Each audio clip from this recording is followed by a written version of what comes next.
देखो, आईडीई का full form क्या होता है? इंटीग्रेटेड डेवलपमेंट इन्वायरमेंट, जिसके अंदर क्या कर सकते हैं हम? एडिट भी कर सकते हैं, मतलब कोड भी लिख सकते हैं, डीबग भी कर सकते हैं, मतलब कोई कोड में एरर हो तो वो भी सॉल्व कर सकते हैं। उसके बाद जो थर्ड है क्या है? टर्मिनल, मतलब इसके अंदर हम टर्मिनल भी चला सकते हैं। आपने चलाया ना सीएमडी, कमांड प्रॉम्प्ट चलाया है, ठीक है? तो वही चीज़ हम किसके अंदर चलाते हैं? वीएस कोड में। वीएस कोड में हम फ्री ऑफ कॉस्ट में कमांड प्रॉम्प्ट चला सकते हैं। कैसे? टर्मिनल ओपन करके। आपने यूज़ किया है किसी ने अभी तक टर्मिनल? आप अभी बैकएंड पढ़ रहे होंगे तो आपने यूज़ किया होगा, ठीक है। बाकी जो जिसने अभी HTML पढ़ा है उसने अभी यूज़ नहीं करा होगा, पर मैं आपको बताऊंगी कि कैसे यूज़ करना है कमांड प्रॉम्प्ट को, ठीक है। अब उसके बाद नेक्स्ट हम VS कोड को इंस्टॉल कैसे करते हैं। तो आपको पता है VS कोड को इंस्टॉल कैसे करते हैं? क्या करना पड़ता है उसके लिए? इसकी ऑफिशियल वेबसाइट पे जाना पड़ता है और वहाँ पे लिखना पड़ता है VS कोड डाउनलोड। और जो भी माइक्रोसॉफ्ट इसको सपोर्ट करता है वहाँ से क्या करना पड़ता है? इसको डाउनलोड। डाउनलोड करने के बाद क्या करते हैं? इसको इंस्टॉल, ठीक है। इंस्टॉल सबके पास है अभी, ठीक है।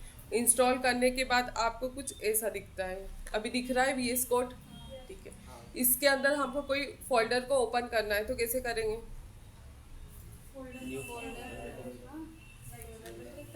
देखो, सबसे पहले यहाँ पे फाइल पे जाएंगे और यहाँ पे क्या आता है? Open folder. यहाँ से कोई सा भी फोल्डर आप सिलेक्ट कर सकते हो। जैसे मैंने फोल्डर कौन सा सिलेक्ट किया अभी? HTML, ठीक है। इस पे यहाँ पे सिलेक्ट फोल्डर करूँगी तो कौन सा फोल्डर सिलेक्ट हो जाएगा? HTML का। आप बिना VS कोड ओपन करे भी कोई सा फोल्डर ओपन कर सकते हैं क्या? कैसे? ये मैंने VS कोड बंद कर दिया, ठीक है। अब यहाँ पे मैं फाइल मैनेजर में जाती हूँ और मुझे एक फोल्डर ओपन करना है, बताना कैसे करेंगे। मुझे ये फोल्डर ओपन करना है तो कैसे करूँगी VS कोड में? सबसे पहले मुझे क्या ओपन करना पड़ेगा? CMD। तो यहाँ पे आप ऊपर जाओगे और यहाँ पे क्लिक करोगे और यहाँ पे इसको रिमूव करके क्या लिखोगे? CMD, ठीक है। उसके बाद आपके पास यहाँ पे क्या ओपन हो जाएगा? Command prompt. इसको क्या बोलते हैं हम? कमांड प्रॉम्प्ट, ठीक है।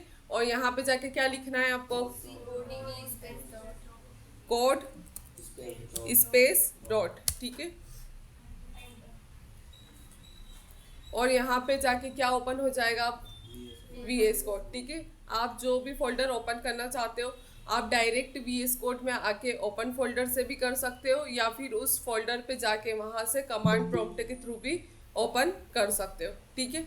अगर मुझे इसके अंदर टर्मिनल ओपन करना है, कमांड प्रॉम्प्ट ओपन करना है, तो उसके लिए कमांड पता है आपको क्या होती है? क्या? सबसे पहले आपको मैं ऐसे बताती हूँ फिर शॉर्टकट बताऊंगी, ठीक है। आपको यहाँ पे दिख रहा होगा 3 डॉट, इस पे आप क्लिक करोगे और यहाँ पे क्या आता है? टर्मिनल, ठीक है। इस टर्मिनल पे आप क्लिक करोगे तो आपके पास यहाँ पे क्या ओपन हो गया? पावर शेल ओपन हो गया, ठीक है। जो भी आप कमांड प्रॉम्प्ट यहाँ से यूज़ करना चाहते हो कर सकते हो। यहाँ पे अगर मुझे कोई JS की फाइल को रन करना है तो मैं कर सकती हूँ। कैसे? अगर मुझे यहाँ पर ये देखना है कि नोट का वर्जन इंस्टॉल है या नहीं हो तो मैं देख सकती हूँ। कैसे देखेंगे बताओ? नोड स्पेस -v, ठीक है। तो इसने हमको क्या बता दिया कि अभी नोट का वर्जन कौन सा चल रहा है? 20 पॉइंट। अभी इसके अंदर 20 वाला इंस्टॉल है, ठीक है। तो इस टाइप से आपका कौन क्या ओपन होता है? टर्मिनल। टर्मिनल ओपन करने के लिए कहाँ जाना पड़ता है? 3 डॉट पे, ठीक है। 3 डॉट पे जाने के बाद किस पे क्लिक करोगे आप? टर्मिनल पे। तो क्या ओपन हो जाएगा? टर्मिनल, ठीक है। अब हम जब भी HTML की फाइल बनाते हैं और उसको रन करते हैं तो हम क्या कौन सा एक्सटेंशन यूज़ करते हैं? लाइव सर्वर यूज़ करा आप सभी ने, लाइव सर्वर, ठीक है। डाउनलोड और इंस्टॉल कैसे करते हैं इसको? सबसे पहले कहाँ जाना है हमको? एक्सटेंशन पे, ठीक है। यहाँ पे क्लिक किया मैंने और यहाँ पे आपको क्या सर्च करना है? Live server. और यहाँ पे जाके आप क्लिक करोगे लाइव सर्वर पे तो अभी ये ऑलरेडी इंस्टॉल है। इंस्टॉल दिख रहा है सबको? ठीक है। अब इसको मैं अगर अनइंस्टॉल कर दूंगी तो ये क्या हो जाएगा? अनइंस्टॉल। और इसको वापस से क्या कर सकती हूँ मैं? इंस्टॉल, ठीक है। अब इस लाइव सर्वर का यूज़ करना है तो कैसे करेंगे हम? सबसे पहले आपके पास एक HTML की क्या क्रिएट है? फाइल बनी हुई है, ठीक है। इस फाइल को अगर हमको लाइव सर्वर से ओपन करना है तो सबसे पहले हमको यहाँ पे क्या क्लिक करना पड़ेगा, राइट क्लिक। ठीक है, राइट क्लिक पे यहाँ पे क्या ऑप्शन आ रहा है, ओपन विथ लाइव सर्वर। ठीक है, यहाँ से इस पर क्लिक किया और ये HTML की फाइल कहाँ ओपन हो जाएगी, हमारी ब्राउज़र पे। ठीक है, तो आप लाइव सर्वर की हेल्प से क्या ओपन कर सकते हो, क्या कर सकते हो, HTML की फाइल को क्या कर सकते हो, ब्राउज़र पे ओपन कर सकते हो। ठीक है, इसके लिए कौन सा एक्सटेंशन यूज़ कर रहे हैं हम, लाइव सर्वर। ठीक है, अब सेकेंड एक्सटेंशन मैं आपको बता रही हूँ।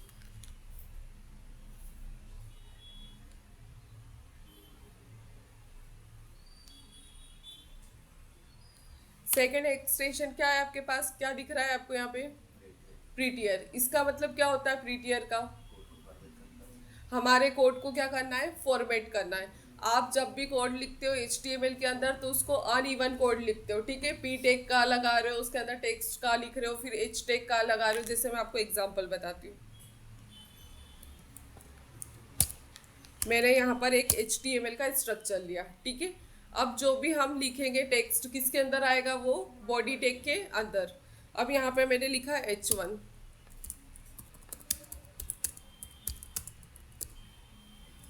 ठीक है, अब इसके बाद मैंने यहाँ पर इतनी स्पेस दे दी और यहाँ पे लिखा मैंने P टैग के अंदर।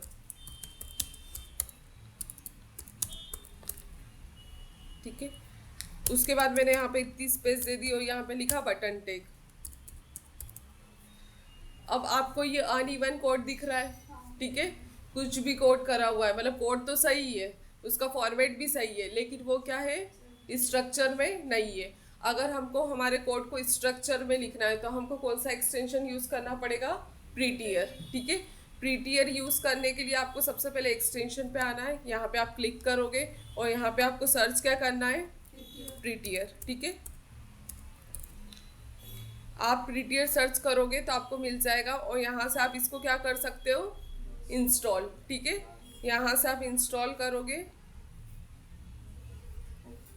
जैसे हम फ़ोन के अंदर कोई सा भी ऐप इंस्टॉल करते हैं ना, वैसे ही हमको किसको इंस्टॉल करना है, एक्सटेंशन को। ठीक है, अब ये एक्सटेंशन इंस्टॉल हो गया, अब हम यहाँ पे जाके इसका यूज़ करते हैं। ठीक है, आपको सबसे पहले यहाँ पे क्लिक करना है, राइट क्लिक, अगर इसका यूज़ करना है। और यहाँ पे आपको दिख रहा है, क्या ऑप्शन दिख रहा है यहाँ पे, फॉर्मेट डॉक्यूमेंट। इस पर आप क्लिक करोगे तो आपका जो डॉक्यूमेंट है वो क्या हो जाएगा, फॉर्मेट हो जाएगा। ठीक है, अगर हमने 3-4 एक्सटेंशन इंस्टॉल कर रखे तो VS कोड पूछेगा कि हमको किस में खोलना है।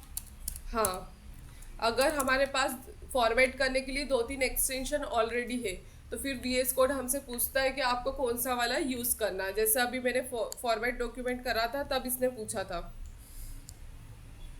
अभी तो इसने कर दिया क्योंकि हमने प्रीटियर सिलेक्ट कर चुके हैं ऑलरेडी। ठीक है, तो अगर आपको कोड जो है वो अनइवन है, स्ट्रक्चर वे में नहीं है और उसको फॉर्मेट करना है तो कौन सा एक्सटेंशन यूज़ करोगे, प्रीटियर। फर्स्ट एक्सटेंशन क्या था, लाइव सर्वर। ठीक है, हमारी HTML फाइल को अगर हमको ब्राउज़र में ओपन करना है तो हम किससे करेंगे, लाइव सर्वर से। ठीक है, लाइव सर्वर से ओपन करने का क्या फ़ायदा होता है, आप फाइल मैनेजर में जाके डायरेक्ट भी तो उस क्रोम को ओपन कर सकते हो, उस फाइल को क्रोम में, लेकिन हम लाइव सर्वर ही क्यों ओपन से ही क्यों ओपन कर रहे हैं।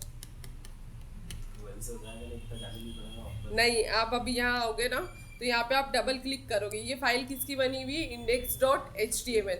आप यहाँ पे डबल क्लिक करोगे और डबल क्लिक करने पर आप इस फाइल को डायरेक्ट ओपन कर सकते हो ब्राउज़र पे। ऐसे किसी ने ओपन किया है अभी तक, नहीं किया है ना, डायरेक्ट ओपन। तो यहाँ पे भी हम ओपन कर रहे तो ओपन हो रहा है और वहाँ पे लाइव सर्वर से भी ओपन कर रहे तो ओपन हो रहा है, लेकिन दोनों में क्या डिफरेंस है, नहीं, दोनों का आउटपुट आपको सेम ही मिलेगा। बताओ, किसी को पता है क्या, जो VS कोड में लिखा हुआ है ना, जो ऑब्जेक्ट जो रिजल्ट शो कर रहा है वही फाइल में शो हो रहा है। देखो, जब भी आप VS कोड के अंदर कुछ नया कोड करोगे, कुछ भी चेंजेस करोगे और आप कंट्रोल सेव करके यहाँ पे आओगे ब्राउज़र पे। ठीक है, तो आप अगर फाइल मैनेजर से उस फाइल को ओपन करते हो तो वहाँ पे आपको बार बार जाके रिफ्रेश करना पड़ेगा क्योंकि वो ऑटोमेटिक क्या होगा, अपडेट नहीं होगा। लेकिन अगर वही आप फाइल किससे ओपन करते हो, लाइव सर्वर से, तो आप इधर जो भी कोड लिखते जाओगे वो किस पे अपडेट होता जाएगा, आपके ब्राउज़र पे। तो दोनों में ये डिफरेंस है कि उस पर आपको रिफ्रेश करना पड़ेगा बार बार, और लाइव सर्वर से आप ओपन करोगे तो क्या फ़ायदा होगा उससे? रिफ्रेश करे बिना आप कुछ भी चेंजेस करते हो तो डायरेक्ट किस पे अपडेट हो जाएंगे वो? ब्राउज़र पे, ठीक है। तो इसलिए हम क्या यूज़ करते हैं हमेशा? लाइव सर्वर, ठीक है, ना कि फाइल मैनेजर में जाके वहाँ से ओपन करते हैं।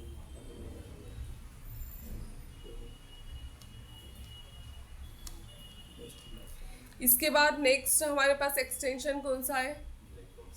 Black box AI. ये क्यों यूज़ करते हैं? क्या आपने कभी चैट जीपीटी यूज़ की है? तो आप चैट जीपीटी किस में यूज़ कर सकते हो? आपके वीएस कोड के अंदर। ये आपको पता था कि चैट जीपीटी यूज़ कर सकते हैं वीएस कोड के अंदर? अच्छा, कर रखा है। हाँ, तो आपने ब्लैक बॉक्स ही यूज़ किया या दूसरा कुछ? 2-3 कर रखे, ठीक है। तो मैं आपको एक ब्लैक बॉक्स बताने वाली हूँ जो कि वीएस कोड का एक एक्सटेंशन होता है। अगर उसको आप इंस्टॉल करते हो तो जैसे आप चैट जीपीटी पे प्रॉम्प्ट देके कुछ सर्च करते हो ना, तो आप डायरेक्ट सर्च कर सकते हो। कैसे कर सकते हो? उस ब्लैक बॉक्स एआई के अंदर जाके, ठीक है। तो इसको देखते हैं हम कैसे करेंगे। सबसे पहले आपको किस पे जाना है? एक्सटेंशन पे, क्योंकि हमको एक्सटेंशन क्या करना है? इंस्टॉल करना है। फिर यहाँ पे जाके क्या सर्च करेंगे? ब्लैक बॉक्स एआई, ठीक है। फिर ब्लैक बॉक्स एआई आपके पास आ जाएगा। आपको यहाँ पे किस पे क्लिक करना है? इंस्टॉल पे।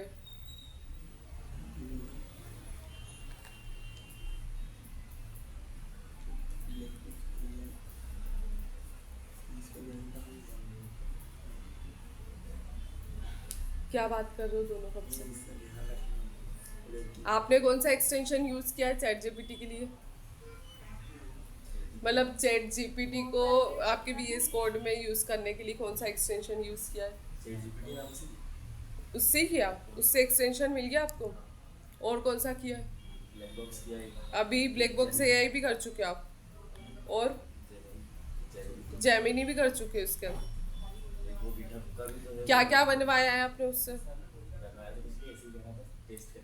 अच्छा, टेस्टिंग के पर्पज से यूज़ किया। और किसी ने यूज़ किया है?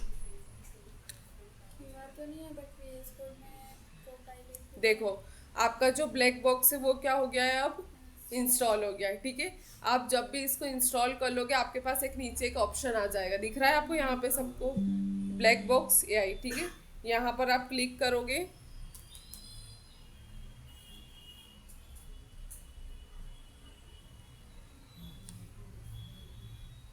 कुछ सर्च करने का ऑप्शन क्यों नहीं आ रहा इसमें? ठीक है, आपके पास यहाँ पे एक प्रॉम्प्ट आ जाएगा। जैसे चैट जीपीटी पे प्रॉम्प्ट आता है वैसे आपके पास यहाँ पे प्रॉम्प्ट आ जाएगा, और आप इससे जो भी बनवाना चाहो बनवा सकते हो। जैसे मैं अब इससे बनवाना चाह रही हूँ रिज्यूम, ठीक है। तो मैंने यहाँ लिखा क्रिएट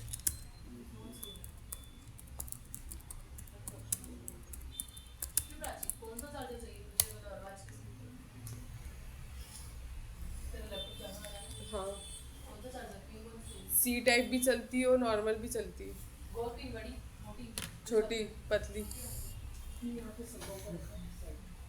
ठीक है। हमने इसको प्रॉम्प्ट क्या दे दिया? Create professional dummy resume. तो ये हमको क्या बना के दे देगा? रिज्यूम, ठीक है। थोड़ा सा टाइम लेगा लेकिन हमको क्या बना के दे देगा वो? रिज्यूम।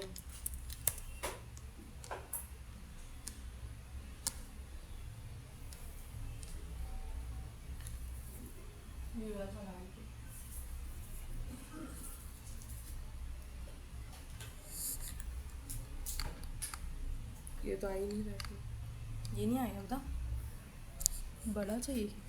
ये दूसरा है इसका मतलब। हाँ, ये तो मोटी सी टाइप भी चलेगा इसमें। देखो यहाँ पे फिर आपके पास एक ऑप्शन आएगा, एक उससे फाइल क्रिएट कर दी resume.html, ठीक है। फिर यहाँ पे आपको क्लिक करना पड़ेगा सेव पे।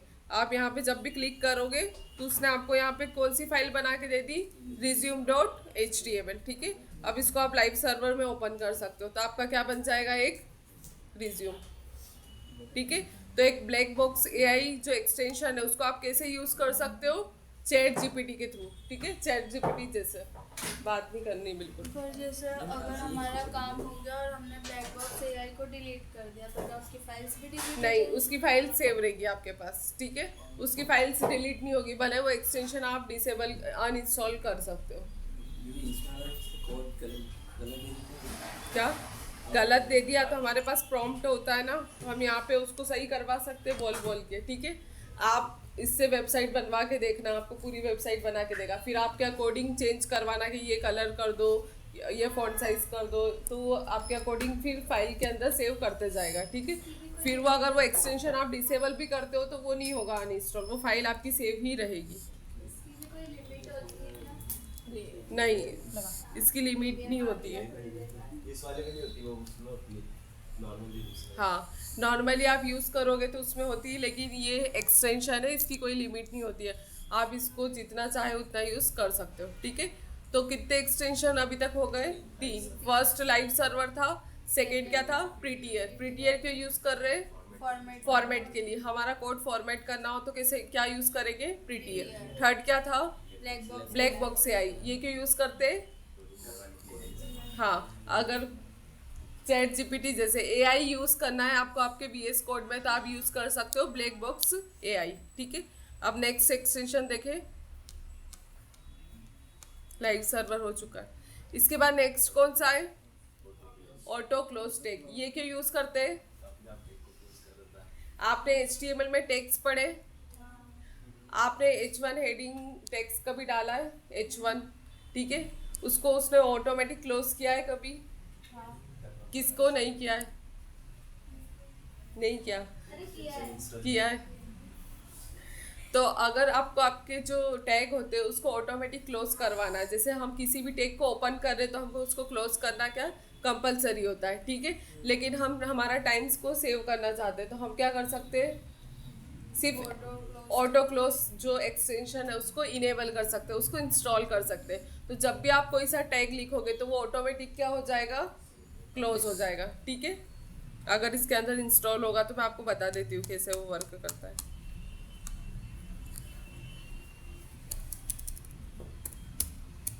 देखो, मैं बस यहाँ पे क्या लिखूंगी, अगर मुझे P tag paragraph tag use करना है तो यहाँ पे क्या लिखूंगी? सिर्फ मैं पी लिख के एंटर करूंगी तो पी टैग ओपन भी हो गया और क्लोज भी हो गया, ठीक है। उसके बाद मैंने यहाँ पर लिखा H1, तो H1 टैग ओपन भी हो गया और क्लोज भी हो गया। तो कोई सा टैग है जिसको आपको ऑटोमेटिक क्लोज करवाना है तो कौन सा एक्सटेंशन यूज़ करोगे आप? Auto close.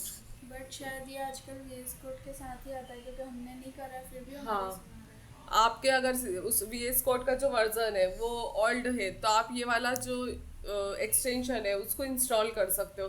लेकिन अभी आप अगर न्यू लेटेस्ट वर्जन का VS कोड इंस्टॉल करोगे तो आपके इसमें ऑटोमेटिक आ जाएगा, ठीक है। फिर आपको ये एक्सटेंशन यूज़ करने की ज़रूरत नहीं पड़ेगी। लेकिन आपके पास VS कोड ओल्ड है, बहुत सालों से उसके अंदर इंस्टॉल है और उसमें आपको ऑटो ये चाहिए तो आप यूज़ कर सकते हो। क्या नाम है एक्सटेंशन का? Auto close tag. उसके बाद जो नेक्स्ट हमारे पास एक्सटेंशन है उसका नाम क्या है? Material theme. ये किसी ने यूज़ करी है? देखो, इसको हम यूज़ करते हैं। सबसे पहले आप यहाँ पे एक्सटेंशन पे आओगे और क्या सर्च करोगे? मटेरियल थीम, ठीक है। ये देखो पहले से इंस्टॉल है।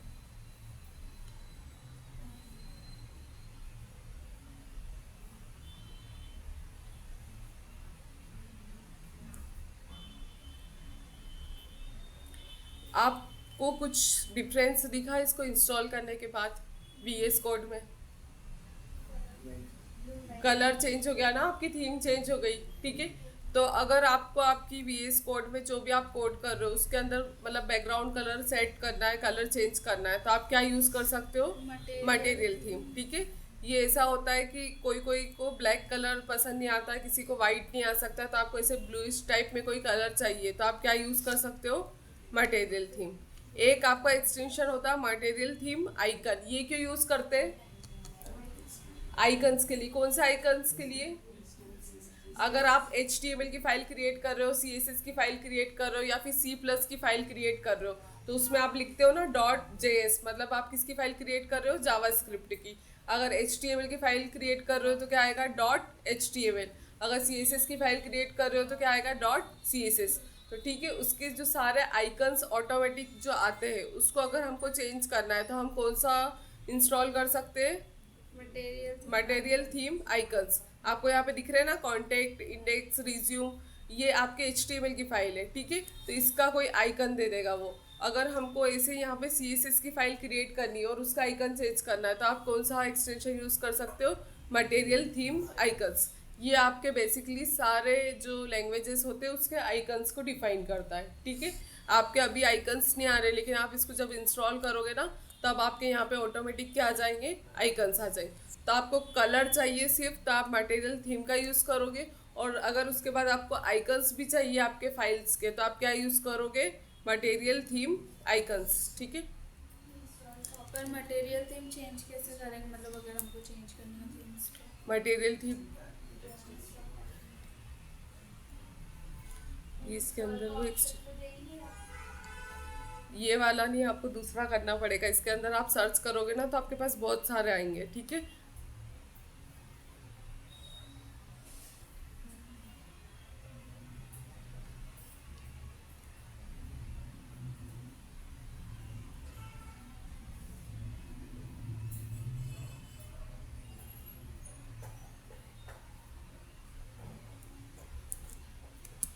इस लैपटॉप में हो नहीं रहा, अभी थोड़ी देर पहले करके देखा था तो हो गया था।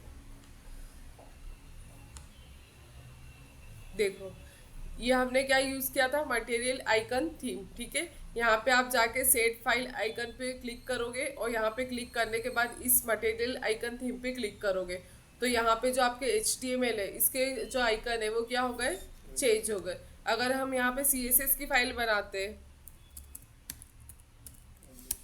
तो यहाँ पे आइकन किसका दे दिया उसने, CSS का। अगर मैं यहाँ पे जावास्क्रिप्ट की फाइल बनाती हूँ तो उसने आइकन किसका दे दिया, जावास्क्रिप्ट का, ठीक है। तो आप यहाँ पर जो फाइल क्रिएट करोगे हर फाइल के अलग अलग क्या आ जाएंगे, यहाँ पे आइकन्स आ जाएंगे। उससे आपको इजी टू अंडरस्टैंड होगा कि आप कौन सी फाइल यूज़ कर रहे हैं। जैसे HTML के लिए उसने सारे आइकन्स एक जैसे दे दिए, CSS के लिए वो सारे आइकन्स एक जैसे दे देगा, उसके बाद JS के लिए भी वो सारे आइकन्स एक जैसे दे देगा। तो आपको अलग से ही पता चल जाएगा कि इसमें हमारी जावास्क्रिप्ट की फाइल कौन सी होने वाली है, या फिर HTML की फाइल कौन सी होने वाली है, या फिर CSS की फाइल कौन सी होने वाली है। अगर आप यहाँ पे PHP का वर्ड लिखते हो, आप यहाँ पे .php एक्सटेंशन लगाओगे तो फाइल किसकी बन जाएगी, PHP की। तो वो ये भी बता देगा कि यहाँ पे PHP की फाइल कौन सी होने वाली है, ठीक है।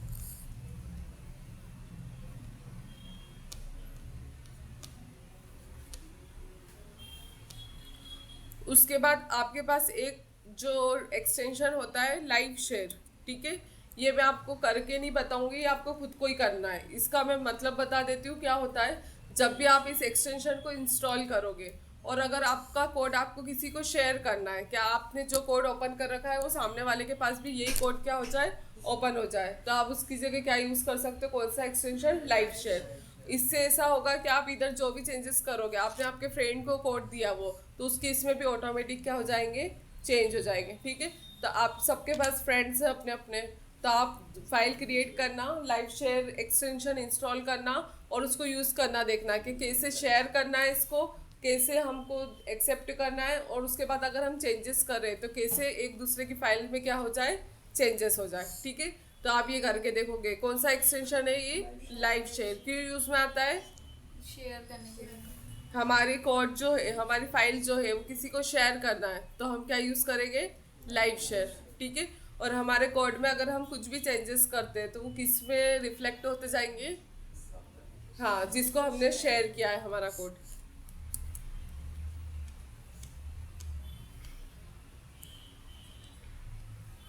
ऑटो रीनेम टैग, ये भी उसके यूज़ होता है ओपन उसके। एक आपके पास एक्सटेंशन होता है ब्रैकेट पेयर कलराइजर 2, ठीक है।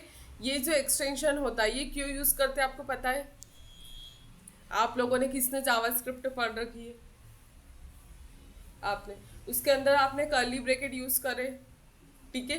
तो हमने एक फंक्शन बनाया तो फंक्शन के अंदर भी क्या होता है, एक कर्ली ब्रैकेट होता है, ठीक है। फिर उसके अंदर हमने कंडीशन लगाई, इफ कंडीशन लगाई, तो इफ के अंदर भी क्या होता है, एक कर्ली ब्रैकेट यूज होता है। उसके बाद हमने यूज करा उसके अंदर एल्स, तो एल्स में भी क्या होता है, कर्ली ब्रैकेट होता है, ठीक है। तो इतने सारे जब कर्ली ब्रैकेट एक साथ यूज होते तो आपको पता नहीं चलता है कि इसका ओपन कौन सा है और क्लोज कौन सा है, ठीक है। तो इसके लिए एक एक्सटेंशन होता है ब्रैकेट पेयर कलराइजर। इससे क्या होता है, इसको आप इंस्टॉल कर लेते हो तो जब भी आप कोड करोगे तो सारे ब्रैकेट क्या होंगे, अलग अलग कलर में आएंगे, ठीक है। आप फंक्शन बनाओगे तो उसमें जो फर्स्ट वाला कर्ली ब्रैकेट होगा वो अलग कलर में होगा, उसके अंदर हमने इफ कंडीशन लगाई है, उसका अगर कर्ली ब्रैकेट होगा तो उसका अलग कलर में होगा, उसके बाद एक और एल्स कंडीशन लगाइए, उसका कर्ली ब्रैकेट यूज करेंगे तो वो अलग कलर में होगा। तो इससे आपको इजीली पता चल जाएगा कि एल्स वाला है वो ये है, इफ वाला ये कंडीशन है, और हमारा जो फंक्शन डिफाइन हो रहा है वो यहाँ ओपन हो रहा है और यहाँ पे क्लोज हो रहा है, ठीक है। तो अगर आपको कर्ली ब्रैकेट को अगर अलग अलग कलर में यूज करना है तो आप कौन सा एक्सटेंशन यूज करोगे, ब्रैकेट पेयर कलराइजर, ठीक है। ये देखो ये बता भी रखा है कि आपने यहाँ पे फंक्शन स्टार्ट करा तो आपको यहाँ पे पता चल रहा है कि कौन सा कर्ली ब्रैकेट किसका क्लोज हो रहा है, नहीं चल रहा है ना। लेकिन आप VS कोड में अगर ये एक्सटेंशन इंस्टॉल कर लोगे तो आपको पता चल जाएगा कि कौन सा जो कर्ली ब्रैकेट है वो कौन सा किसका क्लोज हो रहा है, ठीक है। मतलब ऊपर वाले का क्लोज कहाँ पे खत्म हो रहा है, इफ वाले का क्लोज कहाँ पे खत्म हो रहा है, और इसके अंदर हमने जो लूप लगाया है उसका कर्ली ब्रैकेट कहाँ पर क्लोज हो रहा है, ठीक है। तो आप ये किससे कर सकते हो, क्या नाम है इसका, ब्रैकेट पेयर कलराइजर, ठीक है।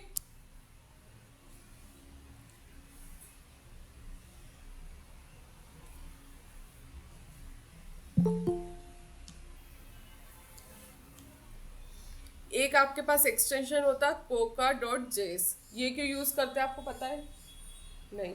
आप किसने अभी तक जावास्क्रिप्ट पढ़ चुकी है, आप दोनों तीनों ने, ठीक है। तो क्या होता है कि हम जब भी जावास्क्रिप्ट का आउटपुट लेते हैं, एक हमने वेरिएबल के अंदर कोई स्टोर किया, कुछ नंबर स्टोर किया, ठीक है, और उसको हमने कंसोल पे प्रिंट किया, तो उसका आउटपुट हम कहाँ पे जाके देखते हैं, ब्राउज़र पर, ठीक है। उसका आउटपुट हम ब्राउज़र पे जाके देखेंगे तभी हमको उसका आउटपुट मिलेगा कि हमने इसमें क्या स्टोर कर रखा है।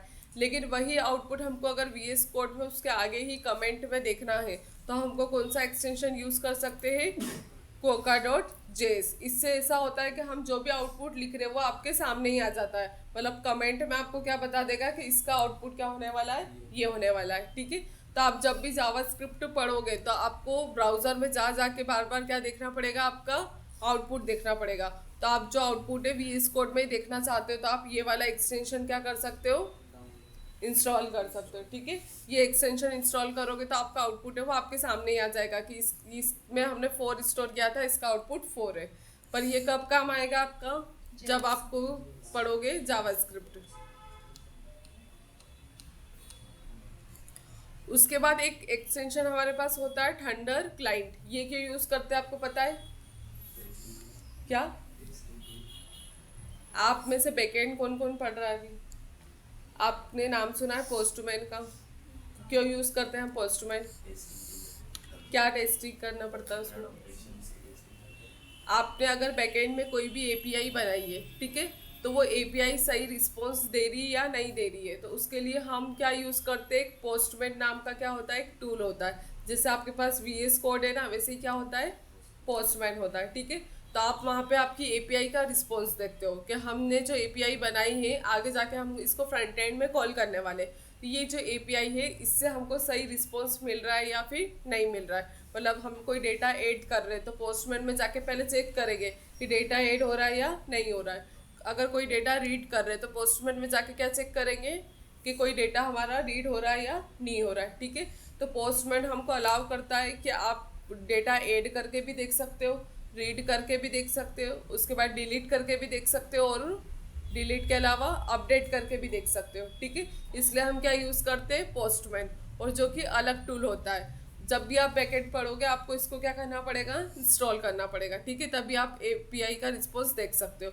लेकिन VS कोड हमको क्या देता है, एक फीचर देता है। क्या फीचर देता है, एक एक्सटेंशन देता है, उसका नाम क्या है, थंडर क्लाइंट, ठीक है। अगर आप ये थंडर का क्लाइंट इंस्टॉल कर लेते हो तो आप आपकी API का रिस्पॉन्स किस पे देख सकते हो, VS कोड के अंदर आप यहाँ पे जाके डेटा ऐड भी कर सकते हो, डेटा डिलीट भी कर सकते हो, डेटा अपडेट भी कर सकते हो, और डेटा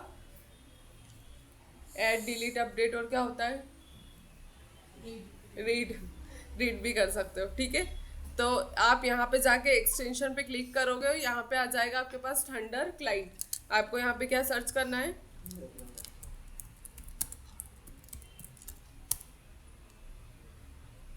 यहाँ से आप क्या कर सकते हो, इसको इंस्टॉल करोगे। इंस्टॉल करने के बाद जैसे ब्लैक बॉक्स AI आया था यहाँ पर, ब्लैक बॉक्स ऐसे ही इसके नीचे क्या आ गया, यहाँ पर इंस्टॉल करते से ही थंडर। ठीक है, यहाँ पे जाके आप न्यू रिक्वेस्ट पे क्लिक करोगे तो आपके पास ऐसा कुछ इंटरफेस आएगा।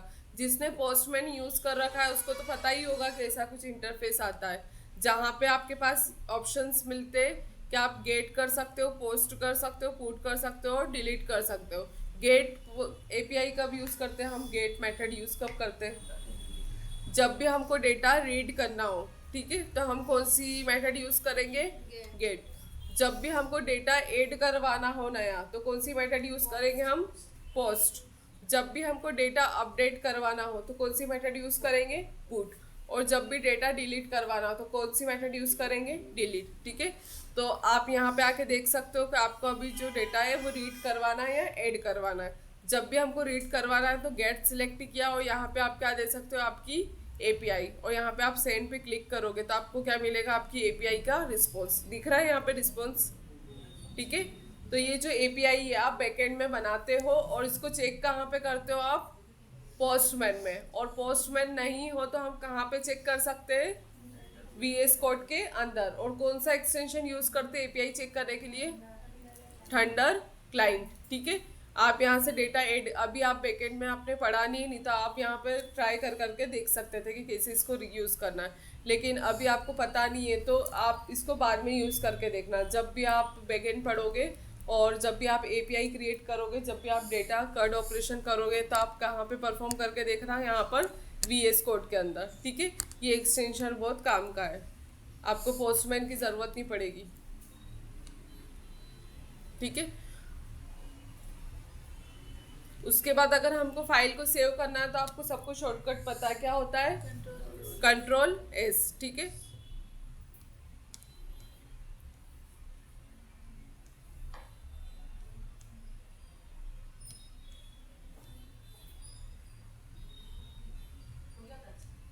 बस इनको शॉर्टकट बता दूं। देखो ये कुछ शॉर्टकट है, आप जिसको यूज कर सकते हो। अगर आपको डायरेक्ट फाइल को ओपन करना है तो क्या यूज कर सकते हो आप, Ctrl+O। अगर आपको फाइल को सेव करना है तो शॉर्टकट की या क्या यूज कर सकते हो, Ctrl+S। ठीक है, अगर आपको कोड को फॉर्मेट करना हो तो क्या यूज कर सकते हो आप, डायरेक्ट शॉर्टकट की Shift+Alt+F। ठीक है, उसके बाद फाइल में जाना है तो क्या यूज कर सकते हो आप, Ctrl+P।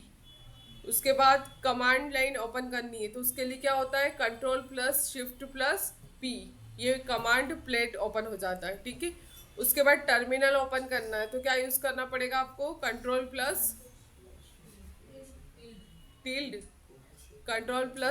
इससे क्या ओपन हो जाएगा आपका टर्मिनल। ठीक है, और मल्टी कर्सर मोड ओपन करना हो तो आप Alt+ क्या यूज कर सकते हो, क्लिक। ठीक है, ये आप यूज करके देखना, आपको पता चल जाएगा। एडिट करना होता है ना, सपोज आपने H1 टैग के अंदर बहुत सारे H1 टैग लगे हो और एक साथ सारे टेक्स्ट एडिट करना है तो मल्टी कर्सर आ जाते हैं, तो एक बार लिखोगे तो सब जगह एक साथ एडिट करना है। उसको बता रहे हो क्या गीट का, आई थिंक इनफ टाइम में मतलब 10 बजे है, इनमें कोई डाउट्स हो तो वो ले ले, बाकी क्वेश्चंस पूछ सकते हैं। हाँ किसी के कुछ डाउट है, कोड शेयर करना तो लाइव शेयर यूज करते हैं। हाँ लाइव शेयर यूज करते हैं। ये सारे एक्सटेंशन पहले आप घर जाके यूज करके देखना, उसके बारे में थोड़ी और रिसर्च करना तो आपको पता चलेगा कि इसको कैसे क्या यूज करना है। और ठीक है, और किसी के कुछ डाउट हो तो पूछ लो, नहीं तो क्लास ओवर हो चुकी है। लगभग सारी चीज़ें बता दी उन्होंने, लेकिन हम आगे जाके गिटहब यूज करोगे ना तो उसमें प्रायर सारी चीज़ें ग्राफिकल दिया हुआ रहता है। आई थिंक सो जितने एक्सटेंशन आज बताए हैं वो सारे एक्सप्लोर आपको खुद से करना चाहिए, क्योंकि एक देख के और एक प्रैक्टिस करते हैं उसमें डिफरेंट होता है। और क्या किसी को ये 11 से 12 होता है ना, शायद 12-13, 12-13 एक्सटेंशन बताए, क्या किसी को ओवरव्यू के लिए नोट्स चाहिए? हाँ चाहिए। तो प्राची मैम जो है वो गूगल डॉक की लिंक जो कि अभी वो शो कर रहे थे वो आप लोगों को स्टडी के ग्रुप में मिल जाएगी। तो उससे आप ओपन करके खुद एक एक वन बाय वन रीड करना है उसके बारे में, देन उसके बेनिफिट्स भी देखना है, उसको यूज करते जाना है सब। ये मेरे को भी शेयर कर दो, मैं इस ग्रुप में हूँ।